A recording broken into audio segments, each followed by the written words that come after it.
Did you know that this is the very gate Jesus will pass through when he returns? And that's exactly why the Muslims sealed this gate shut. But without realizing it, they ended up fulfilling an ancient biblical prophecy about Jesus' return.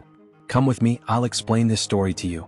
The Bible, in Zechariah, says the Messiah will come from the Mount of Olives. Joel 3 tells us he will pass through the Valley of Jehoshaphat, which is right here in front. Ezekiel says he will enter through the eastern gate.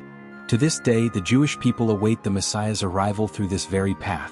When the Ottomans invaded Israel and Jerusalem, they learned about this prophecy. So they ordered this gate to be sealed shut.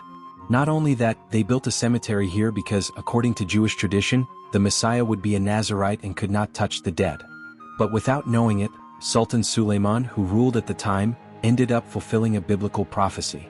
You and I both know Jesus is the Messiah. And during the week of Passover, when Jesus entered Jerusalem, do you know which gate he entered through? The Gospel of Mark mentions he entered through the temple gate, meaning exactly this gate. They thought they could stop the Messiah from passing through, but in reality he had already passed through it. Now look at what Ezekiel says. Then the man brought me back to the outer gate of the sanctuary that faces east, but it was shut. And the Lord said to me, "This gate shall remain shut.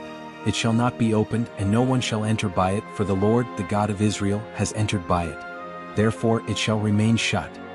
That means that more than 1,600 years after Jesus' first coming, they unknowingly fulfilled a prophecy from the Old Testament. And Jesus will pass through it again when he returns, when he sets foot on the Mount of Olives and enters Jerusalem to establish his millennial kingdom, fulfilling Ezekiel 43 completely. This gate will be no problem for him. When they closed this gate, they only confirmed that Jesus is the Messiah and that he will return soon. If this blew your mind, don't forget to like, share, and subscribe. Here we talk about Bible prophecies and the return of Jesus. Don't miss what's coming.